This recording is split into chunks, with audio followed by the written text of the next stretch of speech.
नमस्कार, आप देख रहे हैं न्यूज वन इंडिया। मैं हूं आपके साथ राजेश कुमार। बुलेटिन की शुरुआत बड़ी खबर के साथ करेंगे। अयोध्या से खबर है, जहां मुख्यमंत्री योगी आदित्यनाथ ने समाजवादी पार्टी पर जोरदार हमला बोला और कहा कि एक वक्त था जब बबुआ घर से बाहर नहीं निकलता था।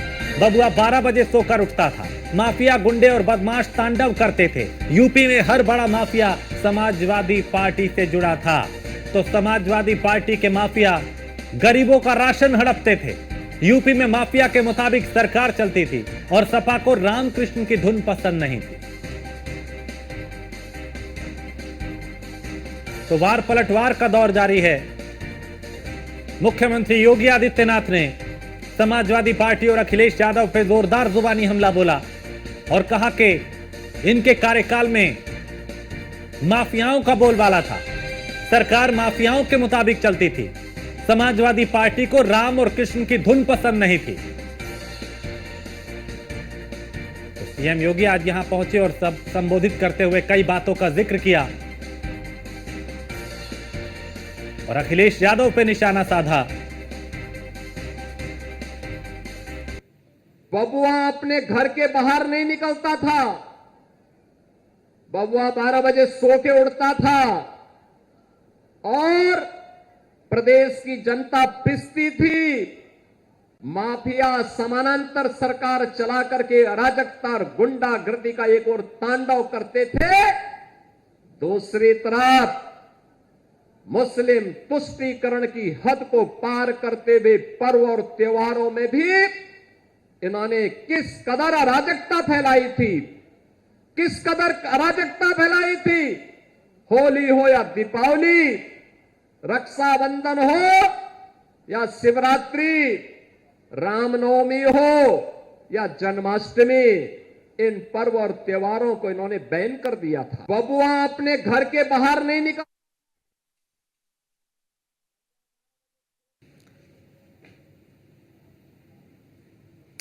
तो एक तरफ योगी आदित्यनाथ और दूसरी तरफ अखिलेश यादव। अखिलेश यादव ने पलटवार किया, जुबानी हमला बोला और कहा हमने किसी साधु संत का अपमान नहीं किया। अखिलेश यादव ने कहा कि हमारे मठाधीश मुख्यमंत्री हैं, तो हरियाणा महाराष्ट्र भी हारेंगे ये। और भेड़ियों के आतंक पे अखिलेश ने चुटकी ली। एसटीएफ को देना चाहिए भेड़ियों के एनकाउंटर का आदेश। तो वन नेशन वन इलेक्शन की रिपोर्ट बीजेपी की रिपोर्ट है। वन नेशन वन इलेक्शन और वन डोनेशन, कई मुद्दों को आधार बना के अखिलेश यादव सरकार को घेरते नजर आए। निकलता था। बबुआ 12 बजे सो के उठता था और प्रदेश की जनता पिसती थी। माफिया समानांतर सरकार चला करके अराजकता और गुंडागर्दी का एक और तांडव करते थे। दूसरी तरफ मुस्लिम तुष्टीकरण की हद को पार करते हुए पर्व और त्योहारों में भी इन्होंने किस कदर अराजकता फैलाई थी, किस कदर अराजकता फैलाई थी।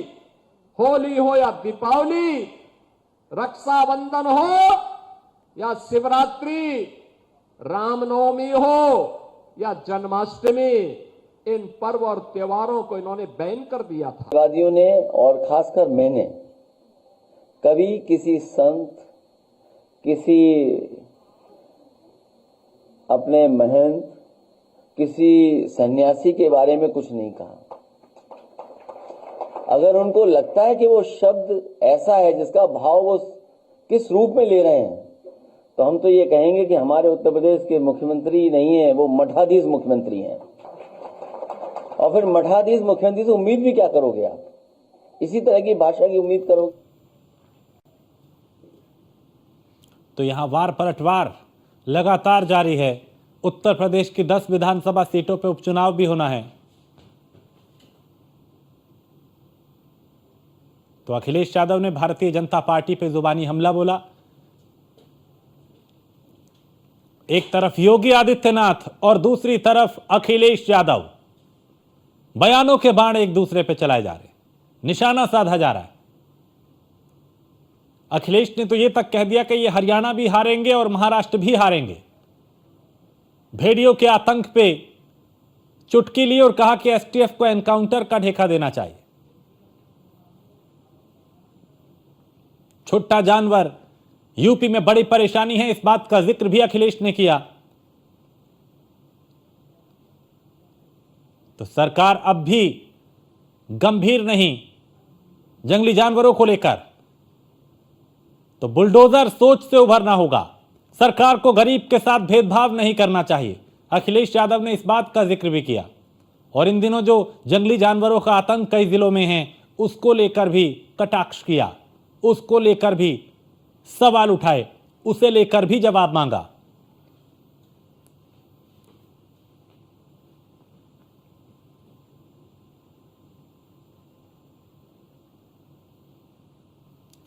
तो अखिलेश ने कहा कि हमने किसी साधु संत का अपमान नहीं किया। हमारे मुख्यमंत्री मठाधीश हैं, मठाधीश मुख्यमंत्री हैं। तो इन दिनों एक तरफ योगी आदित्यनाथ और दूसरी तरफ अखिलेश यादव एक दूसरे पे बयानों के बाण चला रहे हैं, निशाने साधे जा रहे हैं, वार पलटवार किया जा रहा है। योगी आदित्यनाथ ने भी कहा कि 12 बजे सो के उठते थे, बाहर नहीं निकलते थे, माफियाओं का बोलबाला था इनके राज में, माफियाओं के हिसाब से सरकार चलती थी। तो उधर से वार किया गया तो इधर से पलटवार किया गया। हमारी सरकार ने, डबल इंजन की सरकार ने 2017 में बनने के बाद एंटी भूमाफिया टास्क फोर्स बनाया। समाजवादी पार्टी के भूमाफिया और गुंडों ने जो जमीनें कब्जा की थी, 64,000 हेक्टेयर लैंड को इनके कब्जे से मुक्त कराया। तो जब गुर्गों से आप जमीन कब्जा मुक्त कराएंगे तो सरगना को तो परेशानी होगी ही होगी। और सरगना आज इसीलिए बार बार बोलता है कि अयोध्या में जमीन घोटाला हुआ है। मैं उनको बताना चाहता हूं, अयोध्या में जमीन घोटाला नहीं हुआ है। 1700 करोड़ रुपए के लिए अयोध्या में जमीन का यहां पे मुआवजा बांटा गया। 1700 करोड़ रुपए केवल यहां के किसानों को मुआवजा बांटा गया है। अरे आप बताओ, नहीं आप देखिए, मेरी भी तस्वीर देख लो आप और उनकी भी तस्वीर देख लो, माफिया कौन लगे बता दो। हमारी सरकार ने, और एसके वाजपेयी लखनऊ से हमारे संवाददाता इस पे ज्यादा जानकारी के साथ। एसके, सियासत पूरी तरह से गर्म है। अखिलेश एक तरफ, दूसरी तरफ योगी आदित्यनाथ एक दूसरे पे बयानों के बाण चलाए जा रहे हैं। बिल्कुल निश्चित तौर पर, क्योंकि हम देखें जिस तरीके से उत्तर प्रदेश में विधानसभा के चुनाव होने हैं, तो ऐसे में विधानसभा चुनाव को लेकर लगातार मुख्यमंत्री योगी आदित्यनाथ पूरे प्रदेश भर में दौरे कर रहे हैं। मुख्यमंत्री हर उस सीट पर पहुंच रहे हैं जहां पर उत्तर प्रदेश में विधानसभा उपचुनाव है। हालांकि चौथी बार मिल्कीपुर विधानसभा सीट पर मुख्यमंत्री पहुंचे थे आज, जिसमें मुख्यमंत्री ने बड़े पैमाने पर सपा अध्यक्ष अखिलेश यादव, सपा सरकार की नीतियों को लेकर काफी हमसे बोले। मुख्यमंत्री योगी आदित्यनाथ ने स्पष्ट तौर पर कहा कि सपा सरकार में माफियाओं का राज था, ये कब्जा करते थे। हमने 73,000 एकड़ जमीन को इनके अपराधियों माफियाओं के कब्जे से मुक्त कराया है। और जहां पर सवाल है माफियाओं पर कार्रवाई का, तो जब आज माफियाओं पर कार्रवाई हो रही है तो कहीं कहीं उनके आकाओं को परेशानी हो रही, क्योंकि इनकी सरकार में जो माफिया थे वो अपना राज चलाते थे, जिलों में उनके नाम का भय व्याप्त था, जिसको बीजेपी सरकार ने दूर किया है। मुख्यमंत्री योगी आदित्यनाथ ने अयोध्या के जमीन मामले को लेकर भी कहा कि वहां पर बड़े पैमाने पर विकास हो रहा है। उत्तर प्रदेश सरकार की तरफ से लगातार विकास कार्य इन जगहों पर कराए जा रहे हैं और इसके जरिए से उत्तर प्रदेश सरकार लगातार कोशिश कर रही है कि चीजों को बेहतर ढंग से आगे बढ़ाया जाए। हालांकि इसी दौरान सपा अध्यक्ष अखिलेश यादव ने भी प्रेस कॉन्फ्रेंस की। उन्होंने माफिया और मठाधीश वाले बयान पर अपनी सफाई दी, जिसमें उन्होंने ये कहा कि जो माफिया बयान है वो किसी साधु संत के लिए नहीं था। अगर मुख्यमंत्री इसको इस रूप में ले रहे हैं तो मैं ये कहूंगा कि वो माफिया मुख्यमंत्री है, मठाधीश मुख्यमंत्री मैं उनको कहूंगा। तो निश्चित तौर पर लगातार कहीं न कहीं समाजवादी पार्टी और साथ ही साथ जो भारतीय जनता पार्टी है उसमें लगातार आरोप प्रत्यारोप का दौर जारी है। और इसके बीच में कहीं न कहीं एक कोशिश भी है कि अपने अपने वोटर्स को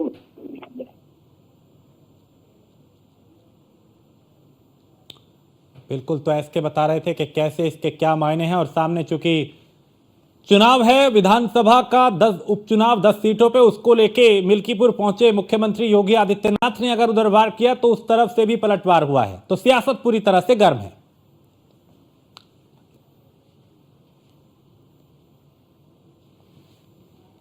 तो अखिलेश यादव ने कहा कि हमने किसी साधु संत का अपमान नहीं किया।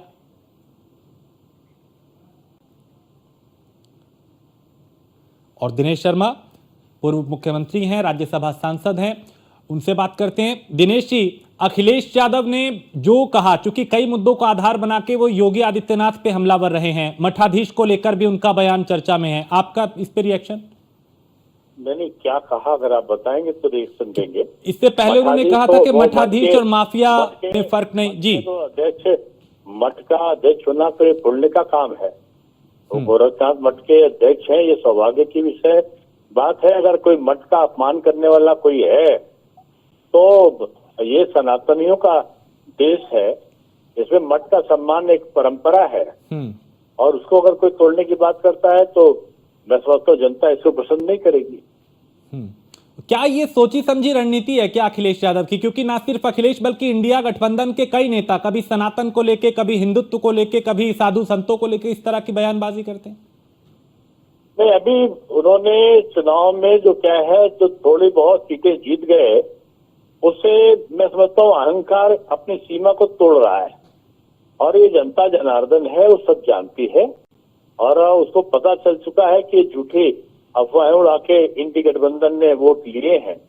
तो मैं समझता हूँ कि उपचुनाव में भी और 2027 में भी सुपड़ा साफ होगा इंडी गठबंधन का। लेकिन सर ये भी कह रहे हैं कि आप बीजेपी हरियाणा भी बुरी तरह हारेगी, महाराष्ट्र भी हारेगी, इनके काम से लोग नाखुश। कहिए दिन में सत्ता देखना छोड़ दें, बीजेपी की चिंता करने के बजाय अपना देखें कि एक भी सीट नहीं लड़ रहे हैं, वो बीजेपी की क्या बोलेंगे। जो सारी सीट लड़ रही है ये आसमान की तरफ थूकना हुआ है।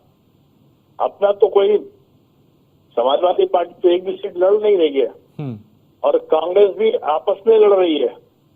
बीजेपी फिर से सरकार हरियाणा में भी बनाएगी और महाराष्ट्र में भी अपने सहयोगियों के साथ बनाएगी। ठीक है सर, अनुराग भदौरिया भी हमारे साथ जुड़ गए हैं। अनुराग जी, क्योंकि आप लोग कह रहे हैं कि महाराष्ट्र भी बीजेपी हारेगी, हरियाणा भी हारेगी, और वो कह रहे हैं कि आप तो आपस में ही लड़ रहे हैं, पहले ये तय कर लीजिए किससे हारना है, किससे जीतना है।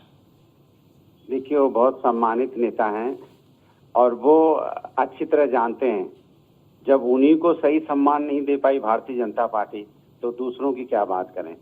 भाई वो उत्तर प्रदेश के कई बार लखनऊ से मेयर रहे, डिप्टी सीएम रहे, वो जो डिजर्व करते थे उन्हीं को नहीं मिला, तो आप बताइए भारतीय जनता पार्टी दूसरों को क्या देगी। दूसरी बात, महाराष्ट्र हो चाहे हरियाणा हो, चाहे जेएनके हो या छत्तीसगढ़ हो, ये सभी के सभी चुनाव भारतीय जनता पार्टी पूरी तरह हारने जा रही है। ये भारतीय जनता पार्टी के लोग भी जानते हैं, मुझे बताने की जरूरत नहीं है। हो सकता है कि अभी बीजेपी के नेतागण ना बोले इस बात पे, क्योंकि जनता ने भारतीय जनता पार्टी को हराने का मन तो शुरू से ही बना लिया, तभी तो लोकसभा में 240 सीटें आई हैं। और जो ट्रेंड अब चल रहा है भारतीय जनता पार्टी का, क्योंकि वो जनता की नजर से उतर चुकी है। आप देखो, कभी ये विकास की बात नहीं करते, कभी ये समाज को आगे ले जाने की बात नहीं करते। नफरत की राजनीति देखिए, सुबह से लेकर शाम तक मंचों से चिल्ला रहे हैं। अरे भाई, आप इतनी नफरत की बात करते हो, कभी कभी एकता की भी बात कर लिया करो। अनेकता में एकताओं वाला देश है, कभी उत्तर प्रदेश की विकास की भी राजनीति हो जाए तो अच्छा लगेगा ना। हाँ। अगर मन से खड़ा होकर ये गिनाएं कि हमने इतने मेडिकल कॉलेज बनाए, मन से खड़े होकर बताएं कि हमने इतने स्टेडियम बनाए, हमने पुलिस सिस्टम इतना मजबूत किया, इंफ्रास्ट्रक्चर ऐसा बनाया। ठीक है, चलिए, बहुत शुक्रिया अनुराग जी आपका भी, और दिनेश जी आपका भी बहुत शुक्रिया।